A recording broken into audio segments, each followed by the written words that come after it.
Hello dear friends, आज एक बार फिर आपका स्वागत है इस चैप्टर में जिसका नाम है the sound of music by Deborah Cowley. तो डोब्रा काउले ने फर्स्ट पार्ट में एवलिन ग्लेनी के बारे में बताया जो हमने फर्स्ट पार्ट में पढ़ा था, और हम इस पार्ट में पढ़ेंगे शहनाई मीस्ट्रो उस्ताद बिस्मिल्लाह खान के बारे में। उस्ताद बिस्मिल्लाह खान की अभी जो मैंने शुरुआत में वीडियो इंट्रोडक्शन में आपने देखी होगी, ये इनका लाइव कॉन्सर्ट है जो एक लाइव कॉन्सर्ट उन्होंने लंदन में किया था, उसका कुछ हिस्सा है। उम्मीद है आपने इनकी शहनाई को थोड़ा गौर से सुना होगा। तो इसमें कुछ पर्टिकुलर क्लासिकल गीत के इसमें बोल हैं, लेकिन वो हम जब तक उसके लिरिक्स नहीं होंगे हम उनको नहीं समझ सकते एज अ न्यू म्यूजिशियन। लेकिन जो संगीत को समझते हैं वो जानते हैं कि इनकी शहनाई का जो बोल हैं, जो अल्फाज हैं, जो लय है, वो क्या चीज़ प्रेजेंट करती है। तो इसके बाद हम देखें हमारी स्क्रीन पर कई सारे पिक्चर्स दिखाई दे रहे हैं जो इंडिया के फेमस म्यूजिशियंस के फोटोग्राफ्स हैं उनके इंस्ट्रूमेंट के साथ। जैसे सबसे पहली पिक्चर में हरिप्रसाद चौरसिया हैं जो अपनी बांसुरी के लिए बहुत ही ज़्यादा फेमस रहे हैं। इसके अलावा उस्ताद अमजद अली खां हैं जो सरोद को बहुत अच्छी तरह से बजाते हैं। उस्ताद जाकिर हुसैन हैं जो तबले के मास्टर हैं। इसके बाद उस्ताद बिस्मिल्लाह खान हैं और कई सारे बाकी म्यूजिशियंस इसमें मौजूद हैं जिन्होंने अपने परफॉर्मेंसेस से, लाइव परफॉर्मेंसेस से लोगों को बहुत ज़्यादा एंटरटेन किया है और म्यूज़िक की सेवा की है, म्यूज़िक को सर्व किया है। आइए पढ़ते हैं इस पार्ट में उस्ताद बिस्मिल्लाह खान के बारे में। उस्ताद बिस्मिल्लाह खान के बारे में जानने से पहले हम शहनाई के बारे में जान लें, जिनकी वजह से या जिनकी वजह से, इन दोनों की वजह से एक दूसरों ने ऊंचाइयां हासिल की हैं। शहनाई को इंडिया में ऊंचाइयां हासिल हुई उस्ताद बिस्मिल्लाह खान की वजह से, और उस्ताद बिस्मिल्लाह खान सारी दुनिया में मशहूर हुए अपने बांसुरी, अपने शहनाई की वजह से। यहाँ पे बांसुरी और शहनाई थोड़ा सा मिक्सअप हो रहे हैं क्योंकि दोनों लगभग एक जैसे ही दिखते हैं। तो चलिए इसका हम थोड़ा सा बैकग्राउंड या इतिहास या थोड़ा सा इसका तारीख के बारे में जान लेते हैं। शहनाई असल में पुंगी के फॉर्म में बजाई जाती थी राजमहल में मुगलों के ज़माने से। एम्परर औरंगजेब आए तो उन्होंने इस पुंगी को बैन कर दिया। बैन करने के पीछे क्या वजह थी? बैन करने के पीछे वजह ये थी कि उसकी बीन की जो आवाज़ थी, पुंगी की जो आवाज़ थी, वो बहुत ज़्यादा तीखी थी। अब ये पुंगी है क्या? पुंगी असल में जो आज के सपेरे जो आपने देखे होंगे परफॉर्म करते हैं, स्नेक चार्मर्स, सांप पकड़ने वाले जो होते हैं, उनके पास एक इंस्ट्रूमेंट होता है, वो बीन कहलाता है। असल में उसका ओरिजिनल नाम पुंगी है जिसको राजमहल में बजाया जाता था, लेकिन अपनी तीखी आवाज़ की वजह से उसको बैन कर दिया गया। तब उस वक्त के एक संगीत घराना जो नाइयों के घराने से था, बार्बर्स के घराने से था, वो जिसका राजमहल में आना जाना था और म्यूज़िक से उनका रिलेशन था, तो उन्होंने पुंगी को एक इम्प्रूव, एक बेहतर करने की कोशिश की और उसकी एंट्री कराने की कोशिश की म्यूज़िक के फॉर्म में, नौबत के शेप में। नौबत क्या था? 9 फेमस म्यूजिकल इंस्ट्रूमेंट्स थे जो उस वक्त वहाँ पर बजाए जाते थे, लेकिन उनमें से अब पुंगी नहीं रही थी, तो उन्होंने इसको इम्प्रूव किया और इसका नया रूप शहनाई के फॉर्म में आपके सामने मौजूद है, जो आप अपनी स्क्रीन पर भी देख रहे होंगे या चैप्टर के नेक्स्ट पेज पर आप देखेंगे, जिसमें 2 चीज़ें बनी हुई है। एक तरफ शहनाई है राइट हैंड साइड पर और लेफ्ट हैंड साइड पर पुंगी बनी हुई है। जो शहनाई है वो पुंगी का इम्प्रोवाइज रूप है, इम्प्रूव्ड रूप है। तो चलिए अब पढ़ते हैं, आगे बात करते हैं इसका नाम कैसे पड़ा। नाम के पीछे एक बहुत ही दिलचस्प कहानी है कि जब इसको पहली बार इस बार्बर फैमिली ने परफॉर्म किया तो राजा या बादशाह बहुत ज़्यादा इम्प्रेस्ड हुआ और इसको एक नाई ने परफॉर्म किया था शाह के सामने, तो इसलिए इसका नाम शहनाई पड़ गया। लाइन शुरू में बताती है सेकंड स्टेंजा में, the sound of the shehnai began to be considered auspicious. शहनाई की आवाज़ को बहुत ज़्यादा प्रेशियस माना जाता है, ऑस्पिशियस माना जाता है, सेक्रेड माना जाता है कि अगर कोई अच्छा ओकेजन हो और उस पर शहनाई बजती हुई आप देखें तो समझ लीजिए कि वो एक बहुत ही सेक्रेड ओकेजन होगा, जो भी वो उसको अरेंज कर रहा है। And for this reason it is still played in temples and is an indispensable component of any north Indian wedding. इसी की वजह से, अपनी ऑस्पिशियसनेस की वजह से, आज भी नॉर्थ इंडिया में किसी भी वेडिंग में आप अगर देखेंगे किसी अच्छे घराने की शादी है तो उसमें शहनाई वादक दरवाजे पे आपको शहनाई बजाते हुए दिख जाएंगे।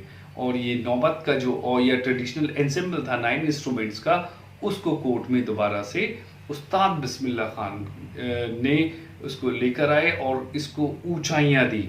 नौबत से में एंट्री हुई उनके परिवार के एंसेस्टर्स ने, उन्होंने उसमें रॉयल कोर्ट में एंट्री दी और इसको जो एक हाइट दी, जो एक रियलिटी में उसको ऊंचाइयों तक पहुंचाया, फेमस किया, वो थे उस्ताद Bismillah Khan. As a 5-year-old, Bismillah Khan played with Dandaguli near a pond in the ancient state of Dumrao in Bihar. Dumraon एक इलाका है बिहार का जहाँ पर वो बचपन में गुल्ली डंडा खेला करते थे और पास का ही एक बिहारी जी का मंदिर था जिसमें वो अक्सर चैत गाया करते थे भोजपुरी में। अब at the end of which he would earn a 1.5 kg weighing Laddu, और उन्हें तकरीबन 1.5 किलो का एक लड्डू इनाम के तौर पर दिया जाता था। This happened 80 years ago and the little boy has traveled far to earn the highest civilian award in India and that is the Bharat Ratna Award. वो जो बच्चा था फिर 80 साल का सफ़र तय करने के बाद उसको इस शहनाई के फॉर्म में जो रिवार्ड मिला वो था भारत का सबसे बड़ा पुरस्कार, भारत रत्न पुरस्कार। Born on 21st March 1916, Bismillah Khan belongs to a well-known family of musicians from Bihar.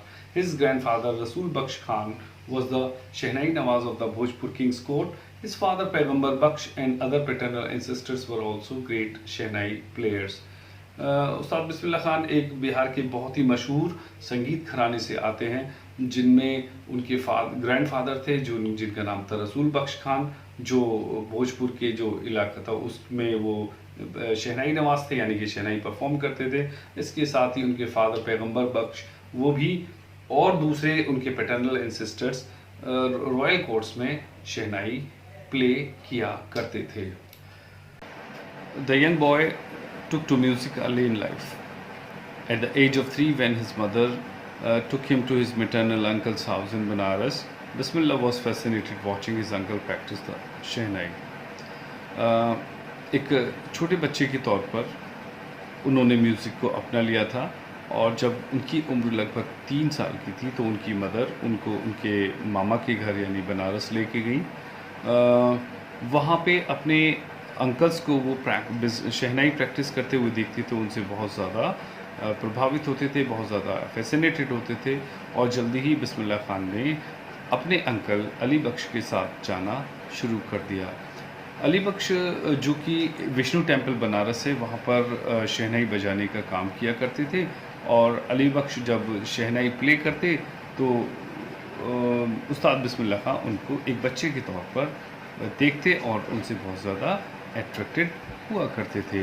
और फिर एक ऐसा सिलसिला शुरू हुआ जिसमें उन्होंने अब शहनाई के लेसन्स अपने अंकल से लेना शुरू कर दिया और इस तरह से एक सिस्टम शुरू हो गया, एक प्रैक्टिस शुरू हो गई जिसमें उस्ताद बिस्मिल्लाह खान एक बच्चे के तौर पर घंटों बालाजी और मंगला मैया के जो मंदिर हैं गंगा के किनारे पे उनके पास बैठते और अकेले में घंटों घंटों रियाज किया करते थे, प्रैक्टिस किया करते थे अकेले में। The flowing waters of the Ganga inspired him to improvise and invent ragas that were earlier considered to be beyond the range of the shehnai. और उन्होंने गंगा के किनारे बैठकर, गंगा जी के किनारे बैठकर मंगला मैया के मंदिर और बालाजी के मंदिर के पास बैठकर उन्होंने शहनाई के नए नए रागों को जन्म दिया, उन रागों को जिनको पहले शहनाई पर बजाना एक बहुत ही दूर की बात हुआ करती थी। At the age of 14, Bismillah accompanied his uncle to the Allahabad Music Conference। एक बार 14 साल की उम्र में बिस्मिल्लाह अपने अंकल के साथ इलाहाबाद के म्यूज़िक कॉन्फ्रेंस में गए, जहाँ पर उन्होंने अपनी शहनाई को बजाया। तो वहाँ पर उस्ताद फैयाज़ खान मौजूद थे और उन्होंने यंग बिस्मिल्लाह खान को एक लड़के के तौर पर तारीफ़ करते हुए उनकी पीठ को थपथपाया और उनसे कहा कि तुम मेहनत करो, तुम कामयाब हो सकते हो। और उसके बाद with the opening of the all India radio, जब लखनऊ में 1938 में ऑल इंडिया रेडियो शुरू हुआ, तो उस्ताद बिस्मिल्लाह खान की शहनाई ऑल इंडिया रेडियो पर फेमस होना शुरू हो गई और एक कॉमन तस्वीर बन गए ऑल इंडिया रेडियो के लिए परफॉर्म करते करते। हिंदुस्तान को जब आज़ादी हासिल हुई 1947 में, तो पहली बार शहनाई को उन्होंने परफॉर्म किया इंडियंस के लिए, और तमाम जो नेशन था, तमाम जो मुल्क था, वो इनकी शहनाई से अभिभूत हुआ, जिनमें उनके पहले सुनने वाले जो रेड फोर्ट से उन्होंने अपनी परफॉर्मेंस दी थी, उसमें महात्मा गांधी और जवाहरलाल नेहरू जैसे लोग भी उनके श्रोताओं में, ऑडियंसेस में मौजूद थे। Bismillah Khan has given many memorable performances both in India and abroad. Hindustan में भी और हिंदुस्तान से बाहर भी उन्होंने अपनी शहनाई की वादन में अपना नाम कमाया है। उनकी पहली ट्रिप थी जो अफ़गानिस्तान के लिए थी, जहां पर उन्होंने किंग ज़हीर शाह के लिए परफॉर्म किया था, और किंग ज़हीर शाह इतने ज़्यादा अट्रैक्ट हुए, इतने ज़्यादा फैसिनेटेड हुए, इतने इम्प्रेस हुए मिस्टर बिस्मिल्लाह खान की शहनाई से कि उन्होंने कीमती तोहफ़े उनको फ़र्श, पर्शियन फ़र्श और वो जो गलीचे होते हैं वो, और सोवेनियर के तौर पर बहुत सारे तोहफ़े उनको दिए। और king of Afghanistan was not only one who was fascinated by the music of उस्ताद बिस्मिल्लाह खान। उस्ताद बिस्मिल्लाह खान के म्यूज़िक से सिर्फ किंग ज़ाहिर शाह ही अट्रैक्टेड नहीं थे, बल्कि और भी बहुत सारे लोग उनसे अट्रैक्टेड थे, और इनसे ही प्रभावित होकर विजय भट्ट नाम के एक फ़िल्म मेकर रहे हैं। उन्होंने उस्ताद बिस्मिल्लाह खान को एक फेस्टिवल में गाते हुए सुना, और उनके नाम पर ही, उनकी शहनाई के नाम पर ही उन्होंने अपनी फ़िल्म का एक नाम रखा, जिसका नाम था गूंज उठी शहनाई, और ये अपने वक्त की बहुत ही फेमस फ़िल्म रही है। फ़िल्म अपने वक्त की बहुत बड़ी हिट रही, और उस्ताद बिस्मिल्लाह खान की एक और कंपोजिशन थी जिसका नाम था दिल का खिलौना हाय टूट गया। ये एक जिस वक्त ये उनका गीत रिलीज़ हुआ, तो ये उन वक्तों का चार्ट बस्टर था, उन वक्त में सबसे ज़्यादा सुने जाने वाला गीत था। लेकिन इस बड़ी कामयाबी के बावजूद भी उस्ताद बिस्मिल्लाह खान का फ़िल्म के ग्लैमर से और फिल्म की जो आर्टिफिशियलिटी थी, जो नकलीपन था, उसमें वो फिट अपने आप को नहीं कर पाए, और उन्होंने बहुत ज़्यादा फिल्मों में काम नहीं किया। Awards and recognition came thick and fast, और उसके बाद उनकी ज़िंदगी में ढेरों इनाम उनके सामने आए, जिसमें बिस्मिल्लाह खान को सबसे पहले इनवाइट किया गया लिंकन सेंटर हॉल, अमेरिका के लिंकन सेंटर हॉल में यूनाइटेड स्टेट्स ऑफ अमेरिका में परफॉर्म करने के लिए उनको बुलाया गया। उसके साथ साथ उन्हें मॉन्ट्रियल में वर्ल्ड एक्सपोजिशन में, उन्होंने कैन्स आर्ट फेस्टिवल में पार्टिसिपेट किया, ओसाका ट्रेड फेयर में उन्होंने परफॉर्म किया, और इस तरीके से वो सारी दुनिया में इंटरनेशनली जाने जाने वाला नाम थे। और तेहरान के जो ईरान के जो किंग थे, उनकी शहनाई से इतने ज़्यादा इम्प्रेस थे कि उन्होंने एक म्यूज़िक सेंटर था जिसका नाम उनके नाम के ऊपर ताहार मौसीकी उस्ताद बिस्मिल्लाह खान के नाम पर रख दिया था। नेशनल अवार्ड्स में अगर हम देखें तो उनको पद्मश्री, पद्म भूषण और पद्म विभूषण भी दिए गए। 2001 में उस्ताद बिस्मिल्लाह खान को हिंदुस्तान का सबसे बड़ा नागरिक award, civilian award Bharat Ratna से नवाजा गया। With the coveted award rested on his chest, अपने इनाम को, भारत रत्न को अपने सीने से लगाते हुए उन्होंने हिंदुस्तानियों से कहा, आई वुड लाइक टू से is teach your children music, अपने बच्चों को म्यूज़िक सिखाएं। क्योंकि ये हिंदुस्तान की जो रिचेस्ट हमारी ट्रेडिशन है, हमारी जो संस्कृति है, उसका एक हिस्सा है। और यहाँ तक कि अब वेस्ट से भी लोग हिंदुस्तानी सभ्यता सीखने के लिए हमारे यहाँ आ रहे हैं, म्यूज़िक सीखने के लिए हमारे यहाँ आ रहे हैं। तो फिर हमें अपने बच्चों को भी ट्रेडिशनल म्यूज़िक सिखाना चाहिए। In spite of having traveled all over the world, Khan Saab, as he is fondly called, is exceedingly fond of Banaras. अपनी इंटरनेशनल फेम के बावजूद भी वो बनारस से बहुत ज़्यादा जुड़े हुए थे। उनका एक किस्सा है कि उनका एक स्टूडेंट था जो कि यूएसए में सेटल था, बहुत रिच था, और उसने उस्ताद बिस्मिल्लाह खान को ऑफ़र किया कि वो अगर चाहें तो अमेरिका में आकर एक म्यूज़िक स्कूल शुरू कर सकते हैं। तब उसके लिए मैं जो यहाँ के जो टेंपल का माहौल है, जो सारी चीज़ें हैं, मैं यहाँ पे अरेंज करा दूँगा। इस पर उस्ताद बिस्मिल्लाह खान ने कहा क्या गंगा भी वो वहाँ पर बहा देंगे, यानी कि वो गंगा से भी बहुत ज़्यादा जुड़े हुए थे। गंगा के घाटों पर उनकी ज़िंदगी गुजरी थी। लेकिन खान साहब ने बहुत ही खूबसूरत जवाब दिया, that is why wherever I am in a foreign country, जब भी मैं किसी फ़ॉरेन कंट्री में होता हूँ तो मैं हिंदुस्तान को देखने के लिए तड़पता हूँ। चाहे मैं मुंबई में हूँ तो मैं सिर्फ बनारस के बारे में सोचता हूँ और पवित्र होली गंगा के बारे में सोचता हूँ, इन वाइलिन बनारस। और जब मैं बनारस में होता हूँ तो मैं अपने डुमरांव की उस मट्ठा को, जो ओरिजिनल मट्ठा है, उसके बारे में मैं बहुत ही सोचता रहता हूँ। उस्ताद बिस्मिल्लाह खान की ज़िंदगी एक परफेक्ट एग्जाम्पल है हिंदुस्तान के रिच और कल्चरल विरासत का। इसके साथ साथ कोई भी बिना झिझक के एक्सेप्ट कर सकता है कि एक बहुत ही डिवोटेड मुस्लिम होने के साथ साथ वो बहुत ही खूबसूरती के साथ काशी विश्वनाथ मंदिर में अपनी शहनाई परफॉर्म किया करते थे। उस्ताद बिस्मिल्लाह खान का जो इंतकाल है, जो डेथ है, वो 21 अगस्त 2006 को हुई 90 की एज में, एक लंबी बीमारी के बाद।